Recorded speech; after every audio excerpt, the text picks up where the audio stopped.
Welcome back to our Facebook Live, and it's so good of you to join us. And let me start by asking you to like and to share the feed so that the video pops up to more people. As we continue our giving day, let me tell you how much I appreciate your giving and your donating. We've really done quite well. Right now, we are at $40,045. So we're about $15,000 away from our goal, and we're looking to make that up this evening. So let me encourage you. It's absolutely wonderful that we've already got to 40,000, but our goal is 55, and so we want to make sure that we try to get to that 55,000. So let me encourage you to be part of that solution and to go ahead and to give, to donate. That information is, of course, available on our Facebook page. You can go to hcu.edu. If you want to call, we'll take a pledge over the phone. But we really want to get to that. We really want to get to that goal of 55,000. And again, let me tell you, thank you for all of those of you who have donated already. Now that we have been on for a few seconds, let me again remind you, or if you're just joining us, to share the video so that it goes out to more people, and more people will see the video and we'll be able to raise more money. What we do at Heritage is very, very important. We cannot do it without donors. There are a lot of institutions of higher education that they survive on tuition. That is not the way that Heritage Christian University works. We survive on donations. We survive on by receiving donations from people exactly like you who want to further the gospel and who want to help train people to do ministry. So again, let me thank you so much for the donations that have already come in, and let me encourage you, if you haven't donated, to do that. We do have the coffee cups, and they're for sale. If you want a Heritage Christian University, or if maybe you're an alum of IBC, those of us who graduated from IBC, you want an IBC coffee cup, we're selling those for a $25 gift. Will get you one or the other. If you want the set, then that'll be $35. I jokingly said earlier that they're selling those too cheap, and that what we're doing here, you're not trying to get a bargain. We're trying to do is to raise money for the school. And so I tried to sell this one that I signed for $100, and I already got a taker on that $100 cup. So if you want one, I'll sign you one, or if you want anybody to sign you one, you want to donate, we'll send you a coffee cup with anybody's signature that works here. But let me encourage you, please donate. Again, right now we're at a total of $40,045, and we're trying to raise $15,000 more to meet our goal of $55,000. Also, one other thing that I want to mention is that our Heritage event, we always do a large event. All of that money that we raise at the Heritage event goes to scholarships, and all that money goes to the students to pay their tuition. That is going to be August 24th, and we have signed Ricky Skaggs. So Ricky Skaggs, who is Vocalist of the Year, he is a 15-time Grammy winner. That is going to be a fantastic night and a fantastic show. So let me encourage you to not only donate tonight, but also December 1st, those tickets will go on sale. So let me encourage you to be planning to buy those tickets December 1st. Right now, I'm going to throw it over to JT, and he has Caleb Baker with him. They're going to talk to you a little bit more about what it is that we do here at Heritage Christian University. Thanks, Travis, and that's great news to know that we're over the 40,000 mark, and I know we will continue to climb through the evening. Guest I have with me today is Caleb Baker. Caleb is not only has been one of our students, but also works in the admissions department as a student counselor, admissions recruiter. And so, Caleb, thank you for being a part of this. Yeah, absolutely. Tell us a little bit about yourself and about kind of your origin of how you came to Heritage and that path that you took. Yeah, absolutely. So, it's funny. I'm still trying to figure out why I'm here, and I say that with all honesty. When I when I was in high school, my plan was to go to trade school and to become an auto mechanic and to work with my hands and, live the blue collar life. And somewhere around my junior year of high school, I kind of started reconsidering that, and ultimately decided that ministry was a route that I wanted to take. And it was around that time period that this thing called Titus Camp came on my radar. And Titus Camp was held here at Heritage Christian University. And I had known some people that had came through this program. I think one of the first alumni that I knew that came through this program was Matt Burleson. And that was, golly, I was a kid when that happened, but there were a couple of more through the years that I knew of that came through this program, but I'd never heard of Titus Camp. But around my junior year of high school, when that came on my radar, my youth minister got me signed up for that. And when I showed up and got on campus and got around that kind of atmosphere, it kind of sealed the deal. I kind of knew then that the ministry was the path that I wanted to take with my life. I don't think that I knew exactly what it looked like for me at that point. Well, I'd be a fool to say that I did. But at that point, youth ministry was the path that I wanted to take. And fast forward a year, I came back to Titus Camp, and that fall immediately began the Bachelor of Arts program here at Heritage with the same goal in mind to do youth ministry, and kind of, messed around there, ended up in youth ministry for a while, and ultimately landed here. So. Great, that is awesome. Awesome story. Coming to the present, how do you feel fulfilled in the work that you do here? I know you're not working in a full-time capacity as a youth minister, but you have an opportunity to minister to a lot of youth and a lot of our students and potential students. Yeah, sure.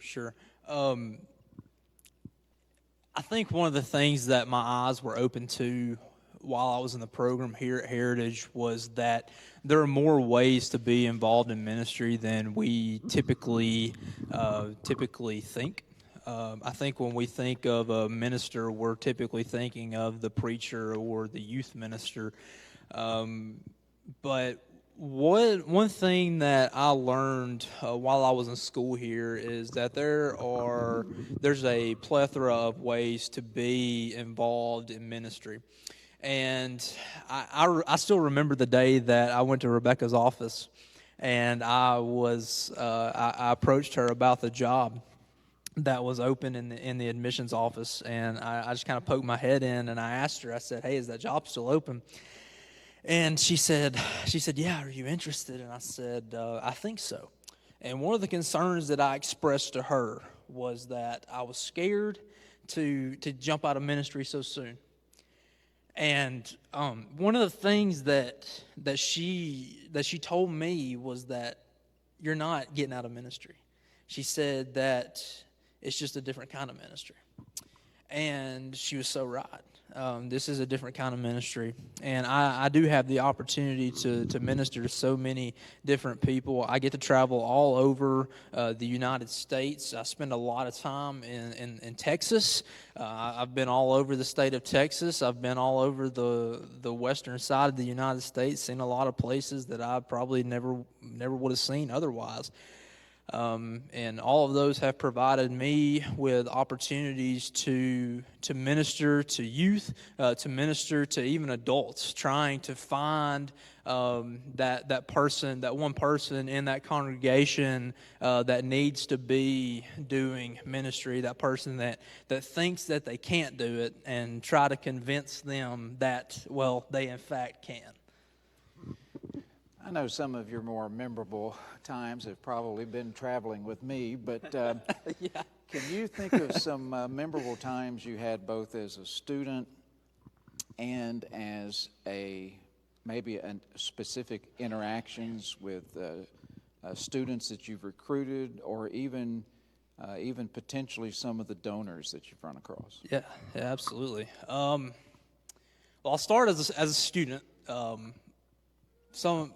think some of my favorite memories as a student were the opportunities that I was provided to go out and preach at different congregations. I remember specifically my freshman year. It was the spring semester of my freshman year. I was privileged to serve what turned into a 6-week stint at a small little congregation in Nettleton, Mississippi. The Nettleton Church of Christ. I remember the first time that I went there. I left super early. It was about a 3-hour drive. And when I got to Nettleton, Mississippi, there was a gas station and there was a stop sign. I don't even think there's a traffic light in Nettleton, Mississippi. And I put in the GPS, because that's what we do nowadays, put in the GPS that I want to go to the Nettleton Church of Christ. Well, the address was to the old building, and it took me to the old building where there was no sign of a church building. So I drove around trying to find it, could not find it. I eventually stopped at the gas station, went in the gas station, asked the lady there at the desk. I said, "Hey, do you have any clue where the Nettleton Church of Christ is?" And she said, "Yeah, I think it's just down the road on the left." Well, I get in my car and I look at the time, and it's like 20 minutes till they start services. And I'm freaking out because, I'm young. This is one of my first, big opportunities to go out and preach. But also, I know in the back of my mind that what this is going to look like to the school if I don't show up. And so I I drive down the road and I get more and more nervous because I'm like, I'm not seeing the church. Well, finally, and you may have been to this congregation, so you may know what I'm talking about. Just out of nowhere, here's the Nettleton Church of Christ. And so I pull in, walk in, and I'm not even joking, I walk straight to the pulpit. And I start teaching because I was out of time. It was 10 a.m. and it was time to start. But that was one of my favorite memories. Like I said, I ended up doing like a 6-week stint there at that congregation. And they were some of the sweetest people. The only reason that I did not go back is because after that 6 weeks is because I got hired into my first full-time ministry position at the Salem Church of Christ in Lawrenceburg, Tennessee. Otherwise, I would have kept on preaching for them. They were a super sweet congregation. And yeah, it was a 3-hour drive, but I would have kept doing it because I loved them and loved what I was doing for them, and I felt fulfilled doing it. And then after that, like I said, I got into full-time work, full-time, part-time work. Worked for the Salem Church of Christ and ultimately ended up at the Jackson Heights Church of Christ here in Florence, and then ended up here. My favorite memory as a recruiter, there are many of those. There are a lot of success stories that I could talk about.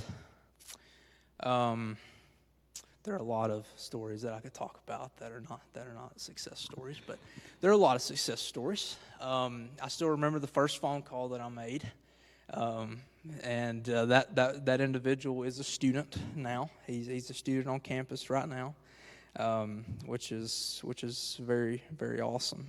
And I have to remind him that he was my first phone call. I think my favorite story and memory as a recruiter, and you'll get to hear a little bit from him here in just a little while. I remember last year at Exposure Youth Camp or Youth Conference, we were cleaning up, and this young man who was, man, I won't have to. That's okay.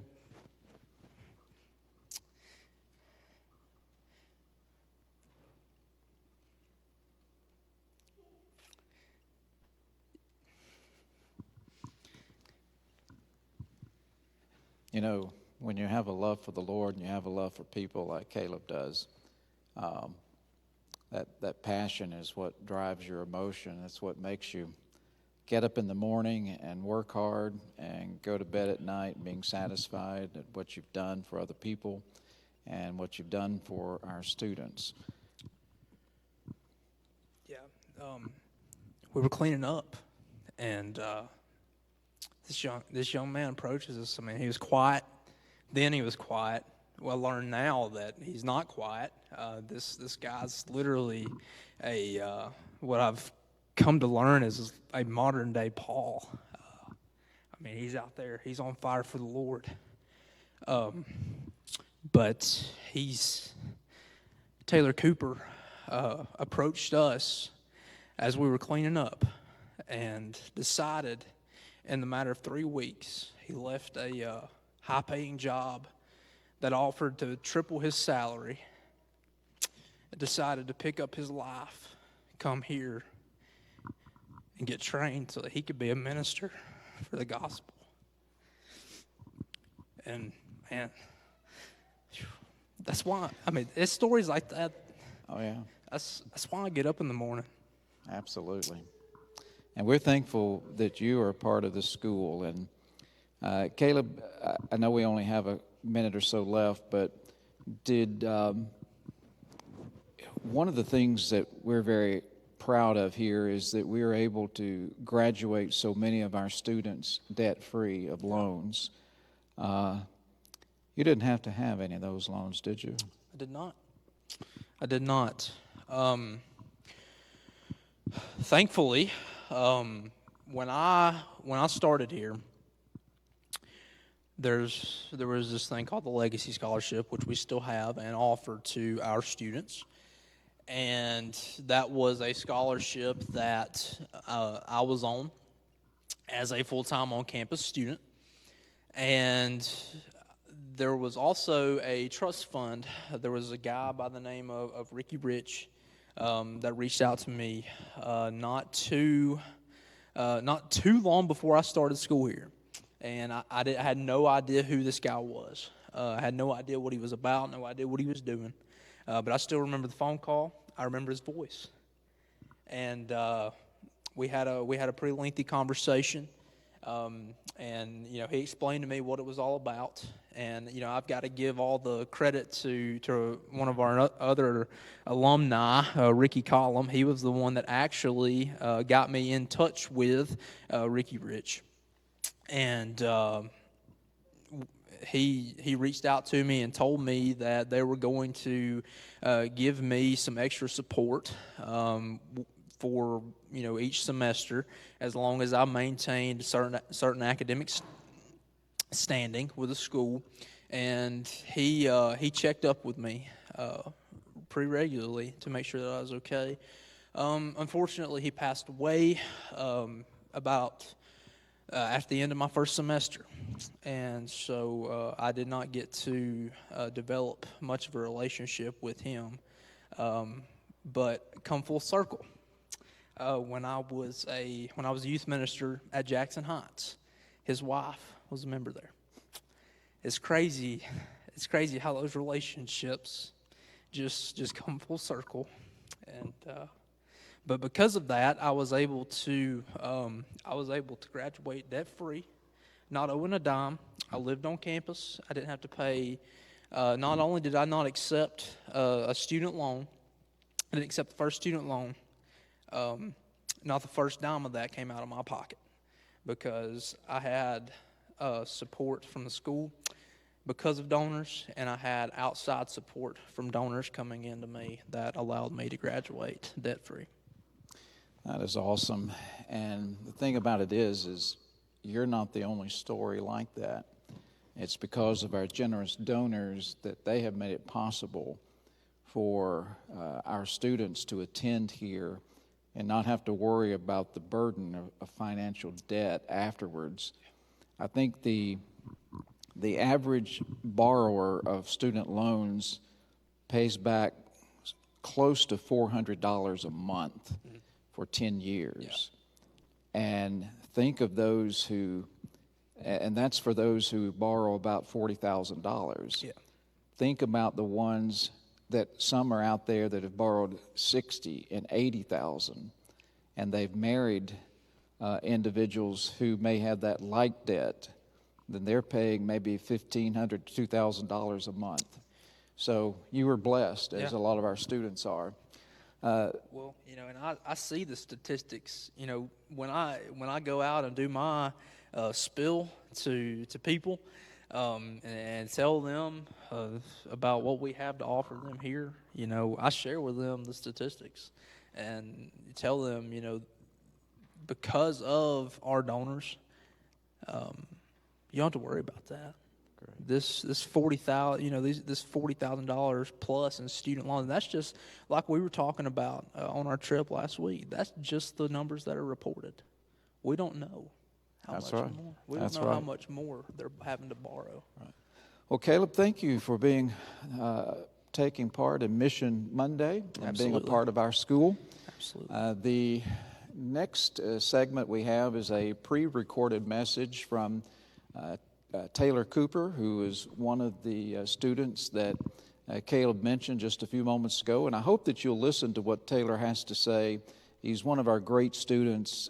He has a great love for the Lord, a great passion for lost souls. And I hope you'll listen very carefully.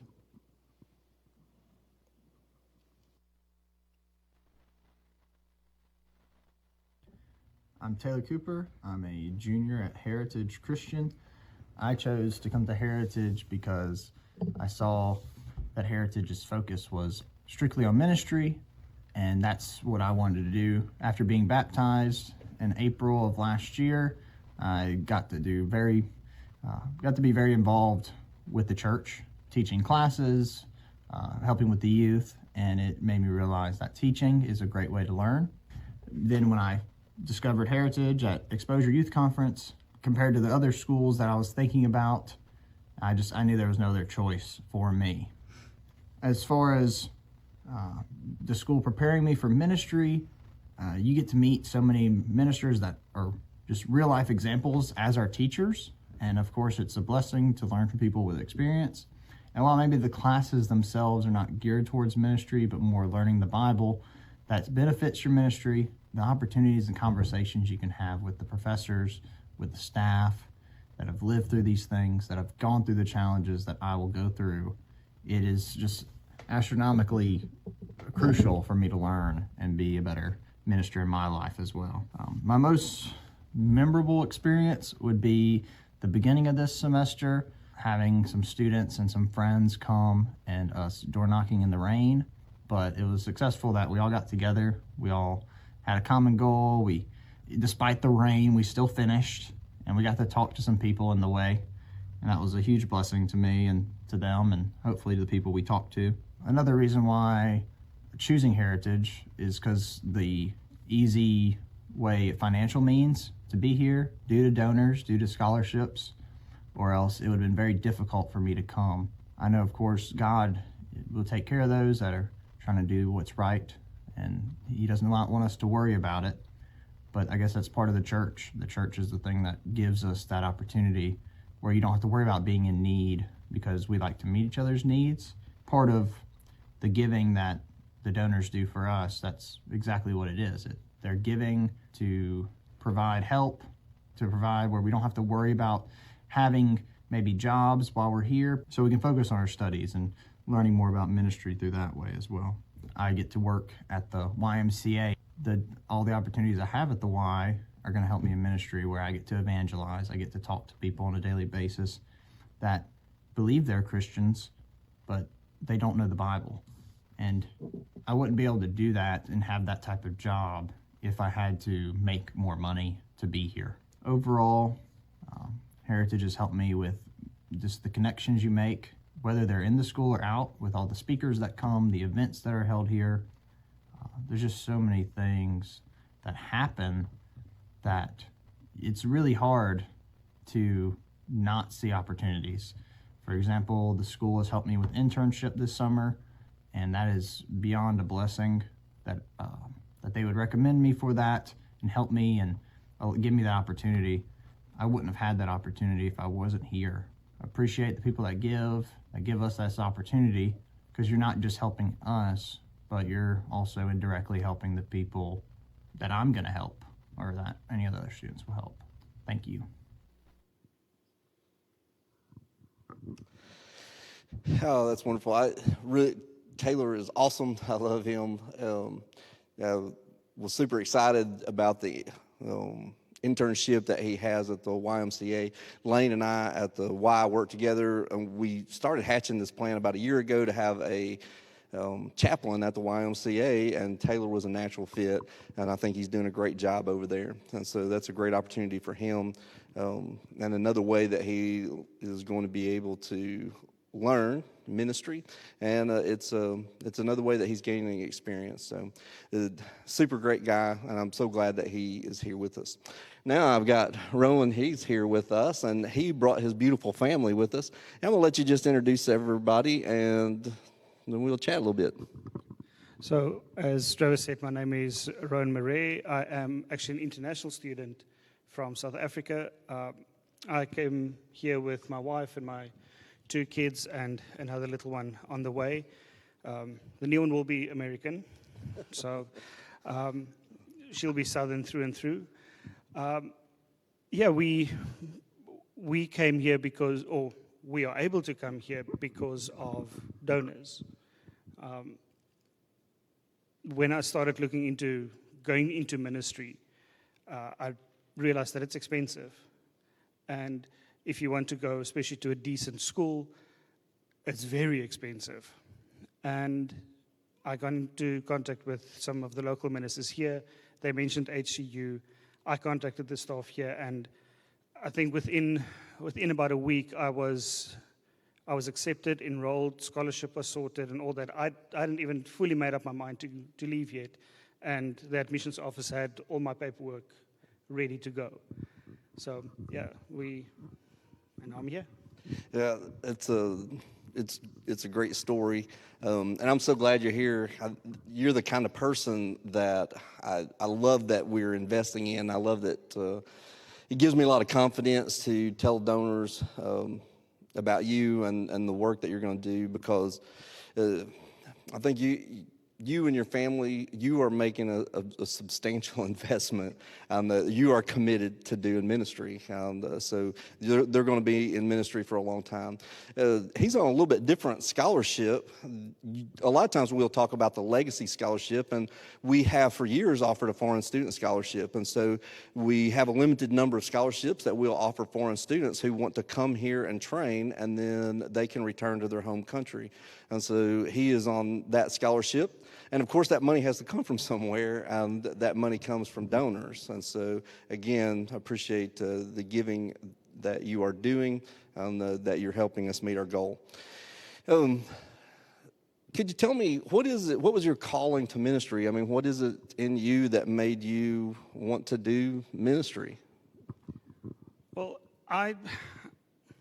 when I initially started, I'm probably what they would call a more senior student. I was in the IT field for 16 years, and a couple of years ago, when I met my wife, I wasn't really into the whole church thing. It wasn't my scene, and she reintroduced me into a relationship with God. And after I got baptized, I started getting more involved in the church and more involved on the teaching side. And I realized that I enjoyed doing it, but I felt ineffective, or not as effective as I should be, or could be. And I started looking at options at higher learning, better education, delving deeper into the Word. And that's why I looked at getting an actual degree, learning from people that really know what they're talking about. And that's what led me to wanting to step into more permanent ministry. On the other hand, as well, I think I had the privilege of having a father-in-law that is currently in ministry. And he's the minister at our home congregation in South Africa. And he's expressed the desire to, in the next couple of years, to retire from pulpit ministry and just focus on the counseling side of things. And if we look at the counseling side of things, I love the fact that we are more focusing on mental health in our world, especially doing it through the church with a biblical foundation. And that's what brought me here, essentially. I looked at the course offerings, the counseling side of it, the biblical subjects.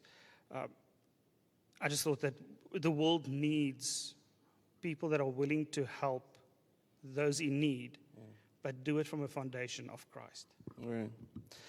Well, you said something there that makes me, it kind of leads into the question that I wanted to ask. Like, what's life going to look like when you go back to South Africa? When you go back, I mean, what's the state of the church there? And what are you going to do with the education that you received here? And so what's life and what's ministry going to look like when you return?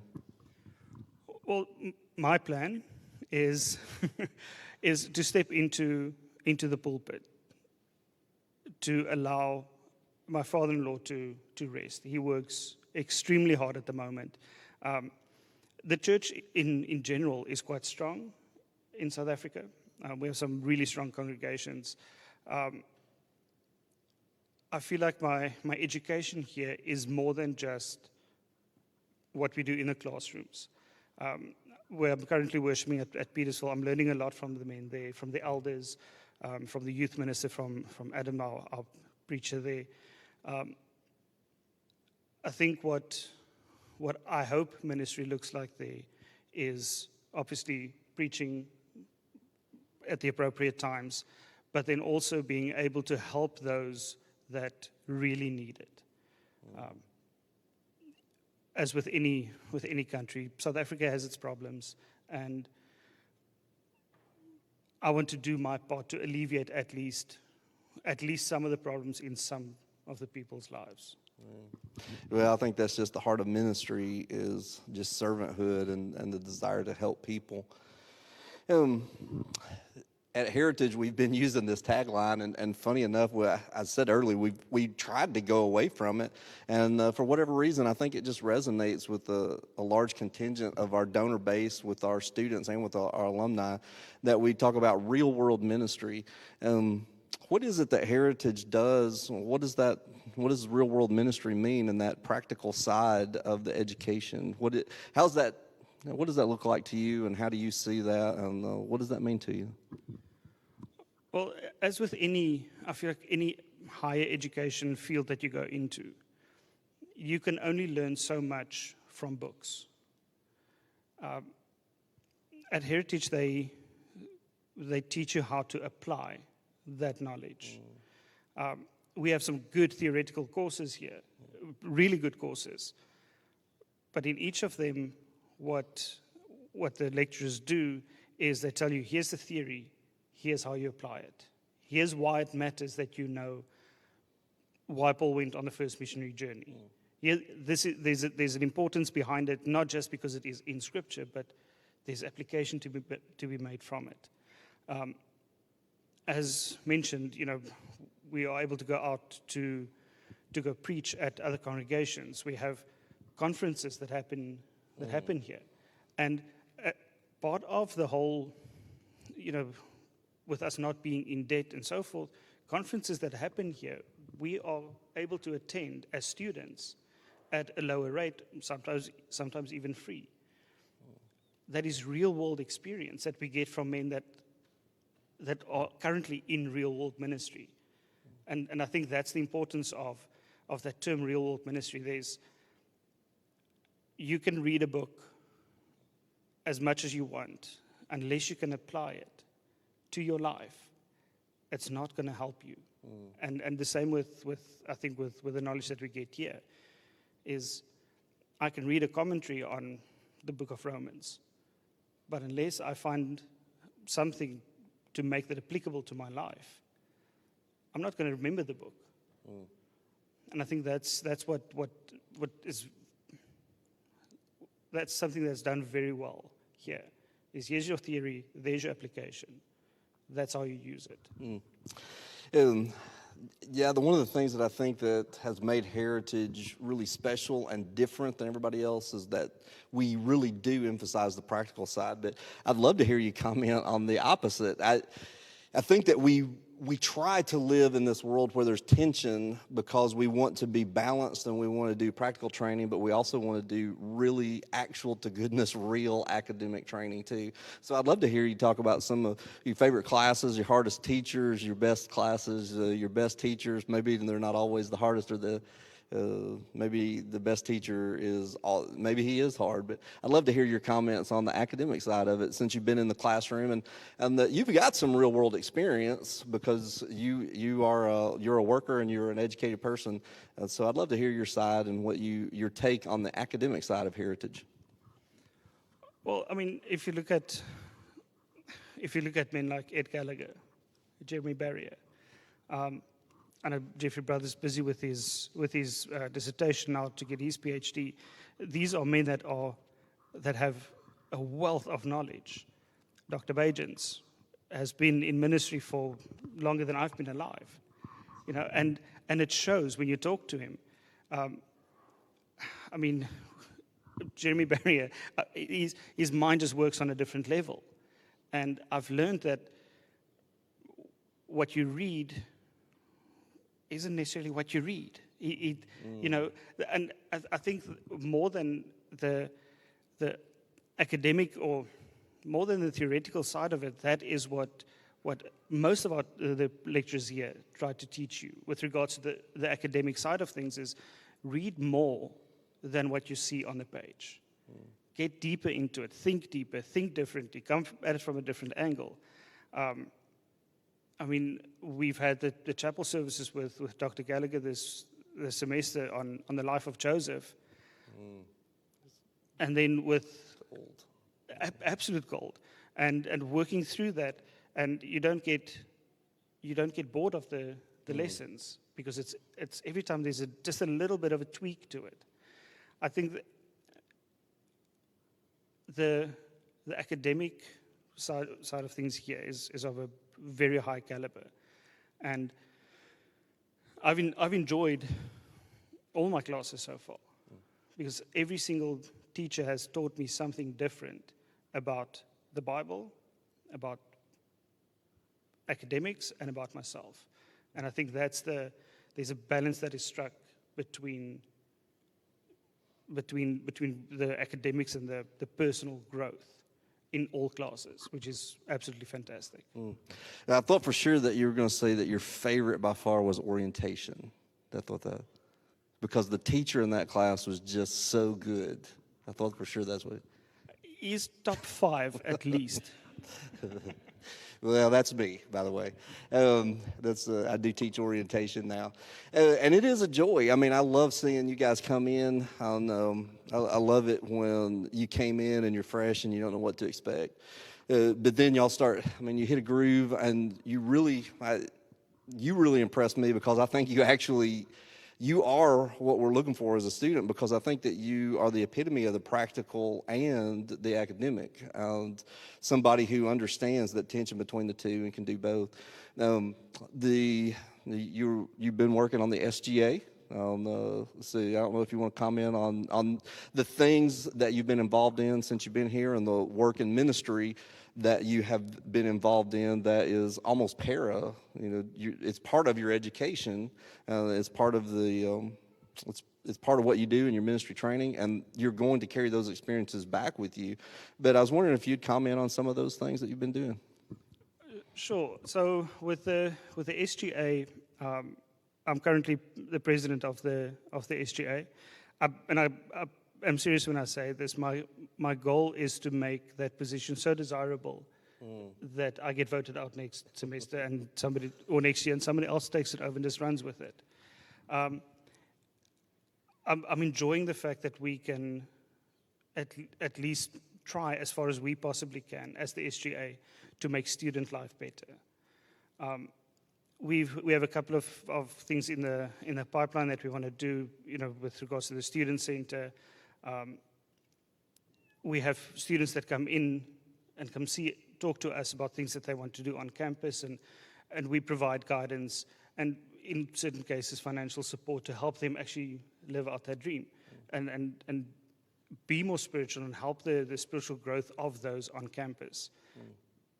With regards to being on a ministry side, as part of us being students, we need to be involved in the church. I mean, you're not going to learn the practicalities if you're not involved. Right. And lately, I've stepped into helping our new youth minister to teach the youth.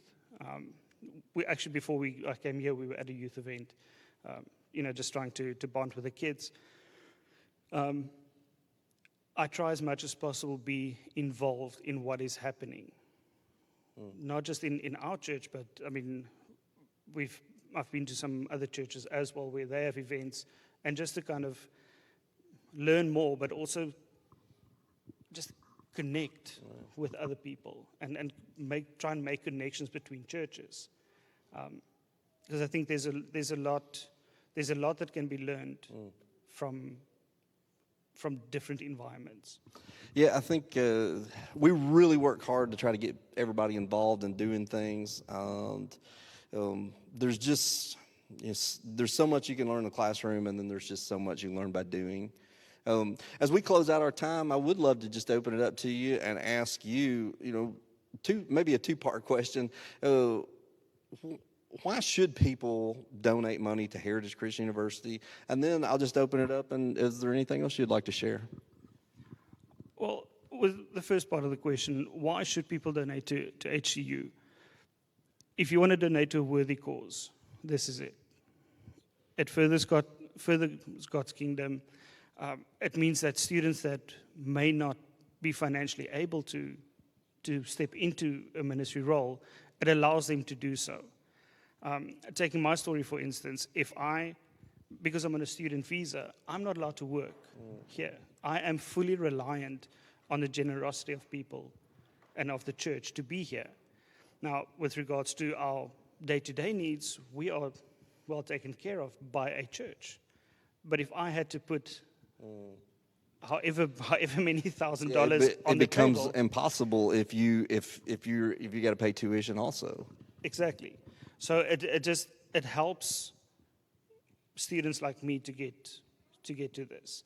It also helps, students that may not come from means that really want to do this. It helps them to get there. And I mean, it's. I don't think I have stronger words than it is a worthy cause. Well, I appreciate so much you coming up tonight and giving us your evening and coming to speak. And I'm so glad that you are on the SGA. I think I probably had something to do with that too. But I'm so glad that you're there, and you are a leader among our students, and I'm so excited. It is funny the way that Dr. Bajents was talking earlier about when we get those reports back from the students. I am excited about the emails that I'm going to get from you 5 and 10 years from now about the great work that's going on in South Africa because you were here and because you're there. So I love you, buddy, and I'm so proud of you, and I'm excited for your family, and I look forward to meeting the little one. So thank you so much for being with us. Thank you very much. As we transition, again, we're about $40,045. So we need about $15,000 more to meet our goal. We are fully reliant on you for that. Again, let me make the appeal that if you want the coffee cup, if you want the IBC coffee cup, that's $25. We're asking a $25 gift for the IBC or the Heritage coffee cup. And exciting enough, we sold one of the $100 coffee cups with my signature on it. I don't know if JT wants to sign one and try to get $150 for it, but I think I've got 2 bites on 2 coffee cups for $200. So super excited about that. Again, thank you so much for the donations that have already come in. Please help us meet our goal. We're trying to get to 55,000. We need your help to do that. We got JT with me now. JT, I think as we've been interviewing people, and we've kind of been going back with different individuals all day, maybe now would be a good time and to kind of talk about your story, to hear your personal story and the questions that we've been asking. Maybe it would be a good time for us to answer those questions too. What brought you to what was then IBC? Well, it is indeed a long story, and I will make it shorter. When I was growing up, I had a tremendous fear of standing before crowds. In Pew Packers class, I didn't want to lead Jesus Loves Me. I didn't want to tell you who Matthew, Mark, Luke, and John were, that they were the 4 Gospels. I was not shy with my friends, but when it came to standing before people, I had this terrible inferiority complex and this panic. I can remember the first public prayer I led or the first song that I sang because that's how terrified I was. I almost failed 6th grade English because I didn't want to get up and give an oral book report, and my teacher told me I was going to have to, and I thought about the fear of telling my dad I had failed English in the 6th grade, so I got up there with much fear and trembling. And so this continued through high school, and when I was 15, there was a bivocational minister friend of ours in our hometown, and he persuaded me after telling me I was going to go and preach at this little congregation one Sunday morning. They only had 4 people. And he said, "What harm can you do with 4 people?" And that day, I memorized everything. I thought, I've got this perfect 30-minute scriptural sermon. And it was 13 minutes of the worst stuff you've ever heard in your life. And there were 14 people there that day because 10 of those people came because they couldn't believe I was going to stand up and deliver a sermon.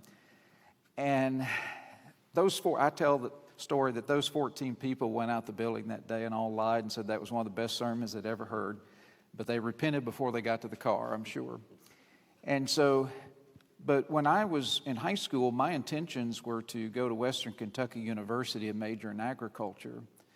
And one Sunday afternoon in the summer, my phone rang at our house where I was growing up, and there was a man on the other line who was a member of the church there in Tompkinsville at the Main Street Church. And he asked me to come over, and he wanted to introduce someone to me, and it was Charles Coyle, who was the president then at International Bible College. And I went to meet Brother Coyle, and Brother Coyle invited me to come and see the school. And I said, "Brother Coyle, I'm going to go major in agriculture, farm machinery repair of all things, believe it or not." And he said, "Just come and take a look at the school." And I tell people that made an everlasting difference in my life. When I came back from the school, my dad had died when I was a senior in high school, and my mom was disabled, and we had very little financial means. There were 5 of us children, and I was the only one that was going to be able to go to college, and that was because I was getting grants and scholarships to go to Western. And a man approached me from another congregation there in the area and said, "Are you interested in going to IBC?" And I said, "Well, it is a great school. It truly is." And he said, and I said, but I wouldn't have the money, if I decided to go. And besides, I've got my heart set. And he said, well, I want to tell you something, that so many of these little churches in our area and individuals who believe in you, they want to invest in you, and they are willing to support you fully as a student at IBC if you'll go. And I tell people that even at the age of 17, that so touched my heart that it made me reevaluate what I needed to do. But when I came to school, I still had a horrible fear of standing before crowds. It terrified me to read a Bible verse in chapel or to lead a prayer. And I certainly didn't want to be called on to give a speech. But looking back now, I feel tremendously blessed to have had the opportunity to be here. I was one of the people who were students when we were on Rose Drive down across the railroad tracks, and you could have taken that building and have put it inside this auditorium and probably had a little bit of room left over. But we loved those days. Our student center and our cafeteria were two single wide trailers welded together. But we loved it, and I wouldn't exchange it for anything. And if you'll bear with me just a little longer, a few minutes ago, I was just sitting down trying to think of some of the instructors that I had while I was in school, and I'll just quickly read them to you. Basil Overton, David Underwood, Jerry Humphreys, Cecil May, Harvey Starling, Jim Massey, Margaret Epperson, Don Harriman, Stephen Broyles, Darrell Davis, Lamar Plunkett, Harold Blazer, Jerry Jones. They still stand out in my mind, and I could probably tell you at least one thing that they said to me, good pieces of advice that I remember to this day. And so they made an impact on my life. And when I first came to work here, one of the things that I wanted to do was to be able to give back to the school part of what it had given to me. And I wanted to be able to give our students an opportunity to have that experience. And someone asked me not long ago, they said, do you find it hard to get out and to ask people for money? Because that's my primary responsibility, is to raise money for the school. And I said, really, it doesn't, because I know what the reward is to those that are giving it and those that are receiving it. So that's kind of my story. Two or three things I remember. Wayne Kilpatrick.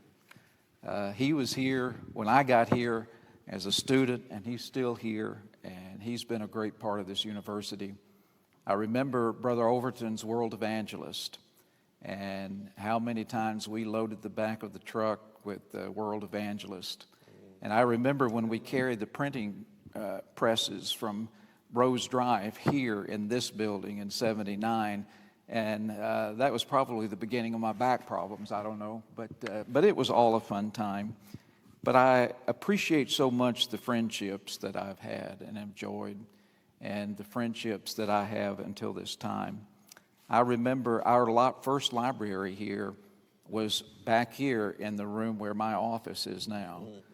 And so that it just, I love this time that we've gone to throwback and to remember the past, and I just am very blessed because of it. Tell us a little bit about your experience with the school. Well, I don't know. Mine, I don't know. It's kind of odd that the way everything works out and the way the puzzle pieces fall together. But my dad, when he was a kid, all of the ladies at church would ask him, what do you want to be? And when he was a little kid, he would always say he wanted to be a preacher.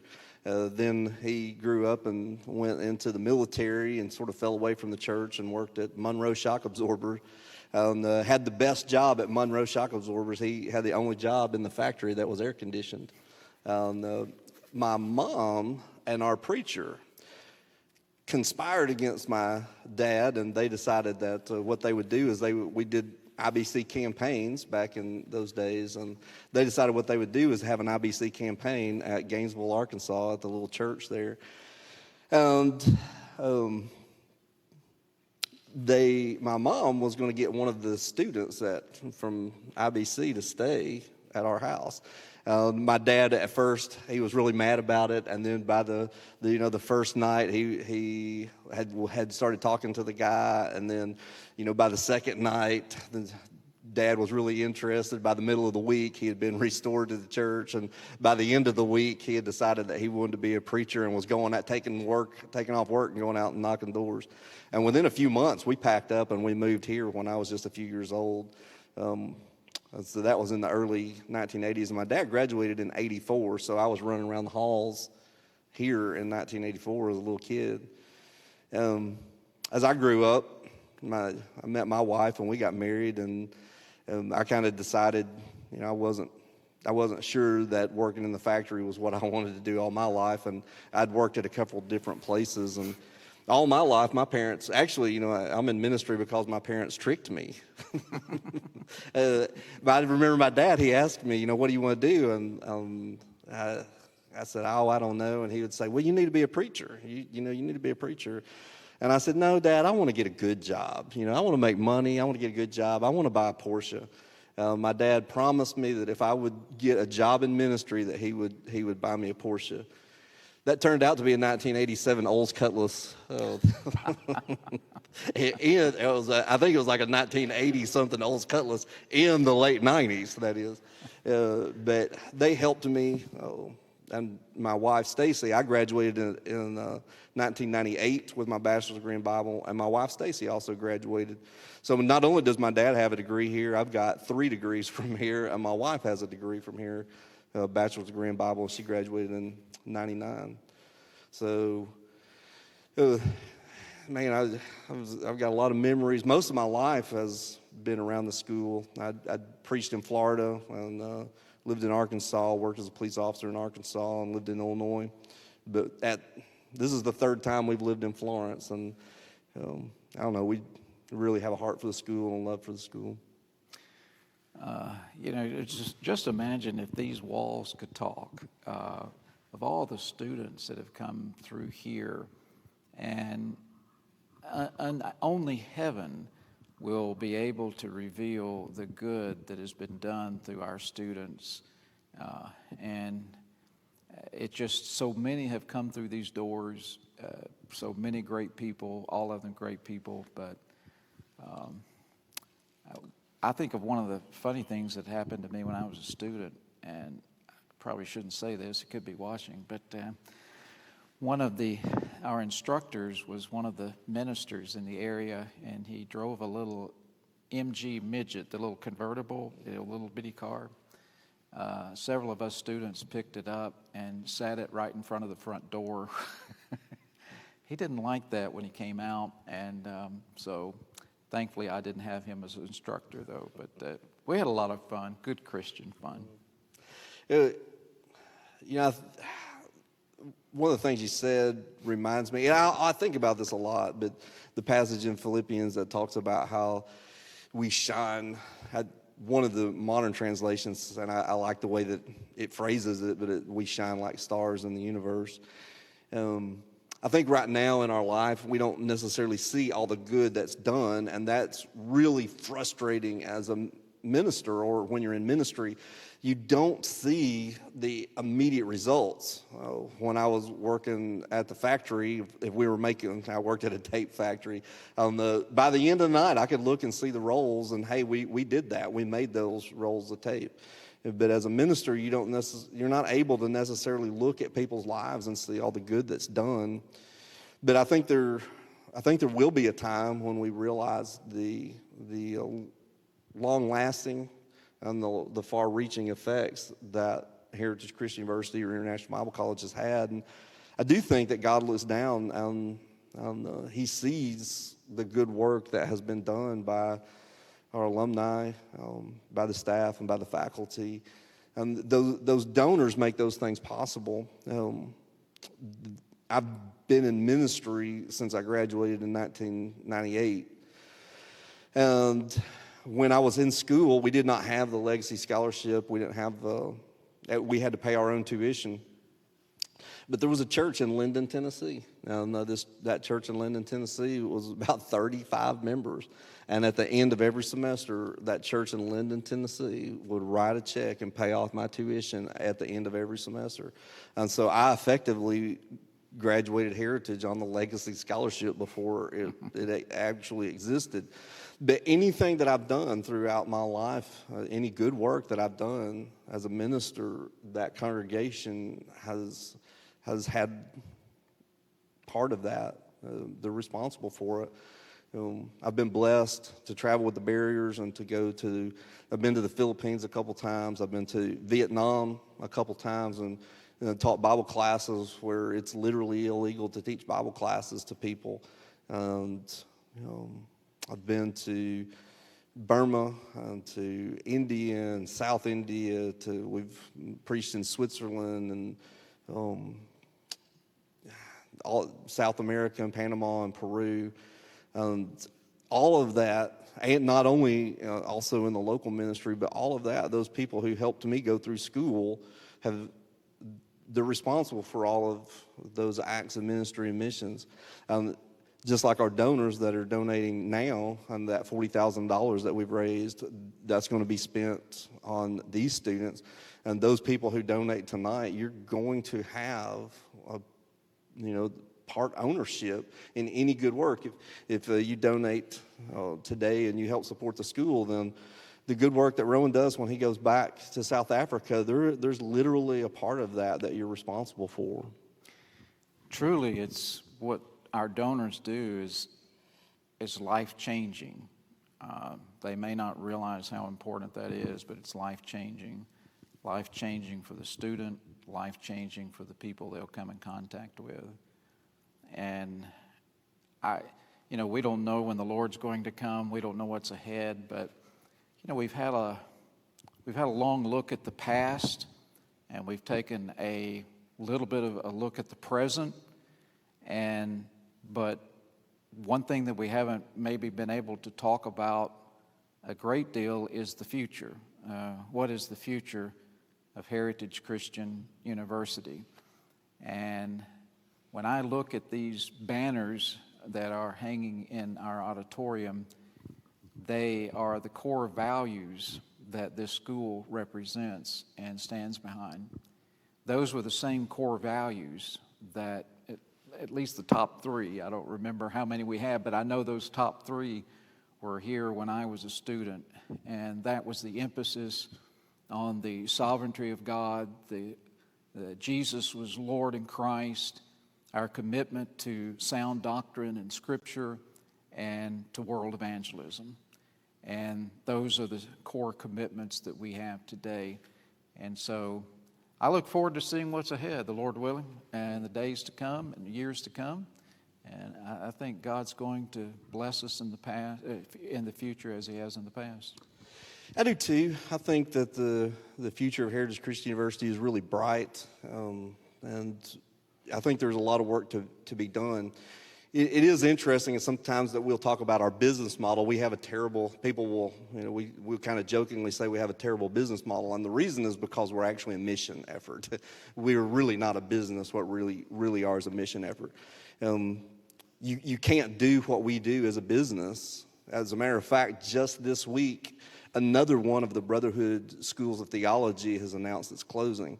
But we probably have the second largest enrollment in a graduate school of theology. What we do is really important. I think we're doing really good work, and our enrollment is really good. Historically, we fish in a really small pond, but we're really doing well in our enrollment, and the donations, because of our donor base, they believe in what we do so well. It seems like the last few years we've met our budget and we are able to continue to do what we do because so many people believe in what we do, and that's what I think makes our future bright.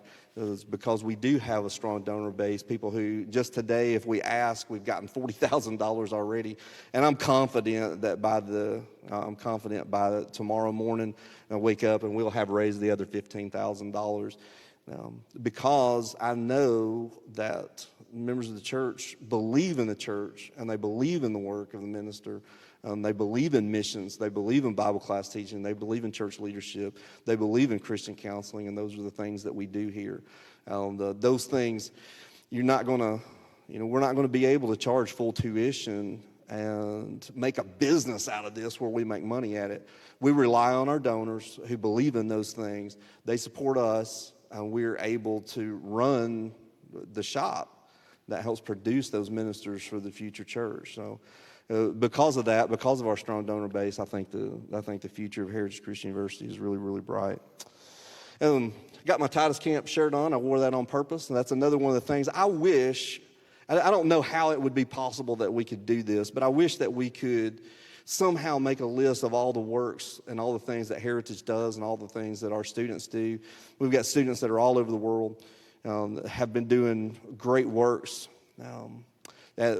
The last mission trip that I went on with the Barriers, and we don't talk about these things, people don't know about it, but I went on a mission trip with the Barriers, and we really went all over the world. We went to Switzerland, and we saw one of our dear alumni, one of our dear friends, who is an alum of the school, and he's been working in Switzerland for the past 30 years, keeping his head down, doing a great work, baptizing people and converting people.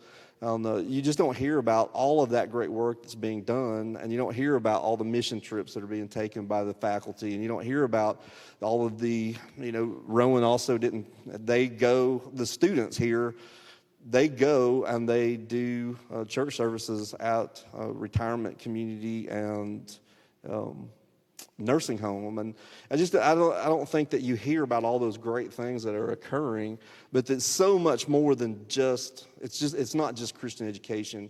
It is ministry and it's training for ministry, but you're getting people are being baptized as a result of the work that we are doing right now. Not only after those students graduate and they go into full-time ministry or they go do whatever it is that they're going to do, but I wish there was some way that we could quantify. We try in some ways, but I wish there was some way that we could talk about all the great work that is going on. Not only, I think a lot of times we talk about people who have graduated and the good work that they're doing, but the good work that's being done right now by the students, by the staff, and by the faculty, and then after those students graduate, the good work that they're going to do for the rest of their life.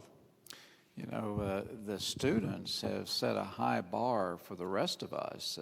We have students that in the beginning of towards the fall, they were out knocking doors in the rain trying to set up Bible studies. How many times would we think about doing that? And so they just put forth such a great effort, and it's because of how much they love the Lord. We're going to start wrapping this up, and I want to remind everyone that you may be seeing this not on Monday, but maybe Tuesday, maybe next Tuesday. But as you watch this, it isn't too late for you to give, whether it be through the rest of the evening, tomorrow, or the week to come. We'll take your check at any time. But just make sure that you note that as being a part of Mission Monday, and that will help us to have a better idea. We have people who are sending checks in, and we don't know what the amounts of those checks are. We have people that I'm sure will be giving online tonight, and so as you said, in fact, our total is now up to $43,855. And so that is awesome. And I would like to encourage you that if you have not given, that you make it a part of what you want to do today to help us make up that $12,000 to get there. and we can do it. And I believe it's ahead. I believe, as you said, I believe by tomorrow, this time, perhaps we'll have that met. Yeah, we need $12,000 to make that goal. Let me remind you, the coffee cups, it's $25 if you want an HCU or an IBC. If you want the set, it's $35. But let me, whenever somebody sells this stuff, you're not trying to get a bargain here.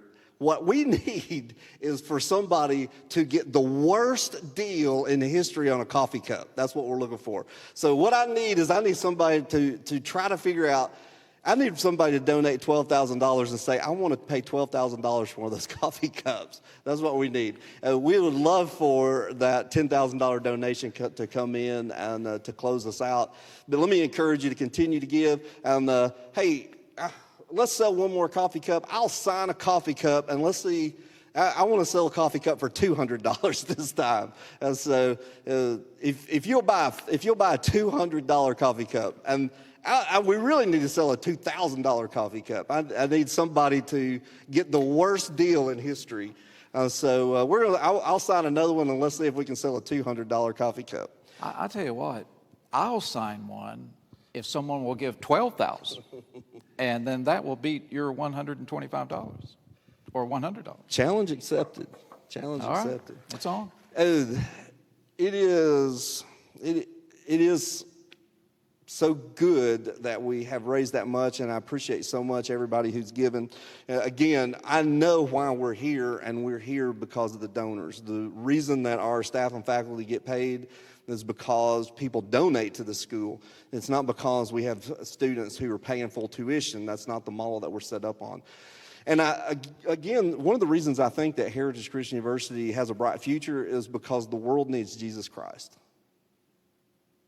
That's what we're doing here. And as long as the world needs Jesus Christ, then we have work to do. And we're going to try to find students because we need more people to do that work. And that's what, if you want to know, hey, what am I donating to? What am I doing? That's what you're donating to. You're trying to bring, you're partnering with us in our mission to bring the world to Jesus. We go out and we find, you're supporting it financially, and we're going out to find people who will do that work and who feel called to be ministers and to do missions, to be Bible class teachers and Christian counselors and church leaders. So that's what your donation does.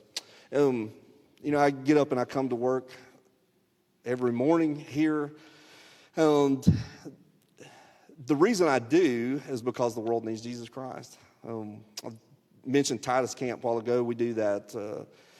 It's a teens in training for youthful service, and we do camp every summer, and we'll take about 70 young people, and we will teach them all week and help them develop a lesson, and then we'll take them out to a congregation, and they will deliver that lesson that they've worked on all week in a real congregation on a real Sunday. Several years ago, I was in the hallway on a Friday night, and the kids had a devotional in this auditorium, and they're all emotional because they get so close to each other. They did not want to leave, and one of the kids was kind of dragging around the hallway, and I was telling the kid, okay, it's time to go back to your cabin. And a few minutes later, I saw him dragging around, and I told him again. And then a few minutes later, he was getting the trash, and he said, I'm getting the trash. And he just did not want to leave.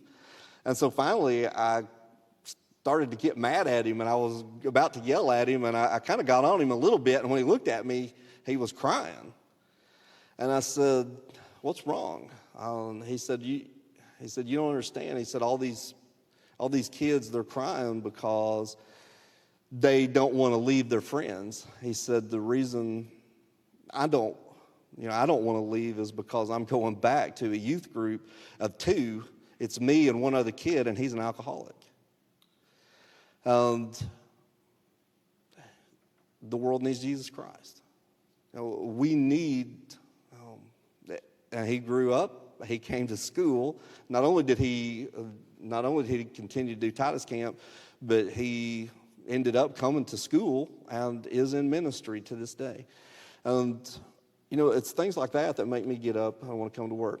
We just hit $44,055, so we are advancing and we're moving right along. Again, it's what we do is because of the partnership that we have with you, and we appreciate you so much. You never know what opportunity is right around the corner. I was telling them this afternoon that I went on a campaign one time in South Fulton, Kentucky, with the school, and we were knocking doors, and we knocked on one guy's door, and he came to the door, and he had been crying, and I introduced myself and said, hello, I'm Travis Harmon. I'm working with the South Fulton Church of Christ, and we're trying to set up Bible studies. He looked at us and said, I've been in my living room right now praying that somebody would study the Bible with me. Those opportunities are out there. What we need is we need more funding, and we need stable funding so that we can continue to do what we do, and that we need more people who are willing to do the work, to come and to get the education and to go out and do the work. So tonight, as you so many of you have donated, let me also ask you to think about who is that deacon at your church that really needs to be in ministry? Who is that person at your congregation? Who is that young man that really needs to be in ministry? And let me encourage you to reach out to the school. You need to rat that person out and tell us who they are. And if you've got I remember Jim Collins, they used to call him the boat-rocking deacon. And the way they got rid of him was they sent him to Heritage Christian University so that he would go into full-time ministry. Maybe you got that deacon at your church that you need to get rid of. Send him to Heritage to be a preacher. I don't know that that's the best model, but we do need people who are willing to go into full-time ministry. And maybe you're not able to give, but maybe you're able to give yourself and do the work. If there's some way that we can assist you, we do distance learning, we do on campus. I bet we have something that would benefit you. So if there's some way that we can assist you, we would love to. If you want to take classes with us to increase your Bible knowledge, if you want to go into full-time ministry of some sort, we'd love to assist you with that. And we would love for you as a donor to assist us with those things. So thank you so much. Tell them about our audit classes, if you will. We do audits. We do audit classes. There's so many different ways that we would be able to serve you. We exist. Our mission statement says we exist for the advancement of the churches of Christ. So everything that we do here is to grow the church, because that's what we're about. And I bet there's some way that we can assist you. Our staff and faculty, they have specialties in areas I don't care where you're at, we will come and we will teach. I had a church that used to fly us up to Seattle, Washington, and we would fly up to, they didn't pay us, they just paid our plane ticket. We'd fly up to Seattle and preach, and we did that to fill in for them for a while. We do interim ministries. Not only do we do undergraduate, AA, we do BA in Bible, but we also do graduate. So maybe you're a minister somewhere, you're sitting in a church, and you realize the wells run dry, and you've got to fill that bucket back up. And so maybe that's the position you're in, and we'd love to assist you. We've got scholarship for graduates too. Maybe it is that you decide, hey, you know what, what I've been doing isn't what I need to be doing for the rest of my life, and I want to do something for the church, for the Lord. You want to move here, and we can help you with that too. We can hook you up with a congregation in the area. We can help provide you with scholarship money, and I can show you how you actually can do it. It's something that you actually can do. And maybe you're just a regular person at a congregation, but you think, hey, I would really, I'd like to learn Greek, or I'd like to learn this. We'd love to set you up with a class. And we do offer audit classes every year. And so we make special deals on certain classes that we offer as audit. And maybe you think, I can't do the graduate or the college level work, but I would love to hear the lectures. We can set you up with that too. So if there's some way that we can assist you, just reach out to us. We'd love to hook you up. Great. I tell you what, it's been a wonderful day. Appreciate everything you do for our school, and appreciate everything that everyone has done to make this a successful day. It has been great to be able to do this. We're looking forward to, I don't know what our theme will be next year, but I'll be looking forward to that, whatever it may be, and hopefully we'll just keep going up from there. This probably is the last total we'll have. I don't know if we'll be able to update you the rest of the evening. If it's where we can, we will. But if not, we'll look forward to giving that to you tomorrow. We have a short week this week at Heritage because of the Thanksgiving holidays.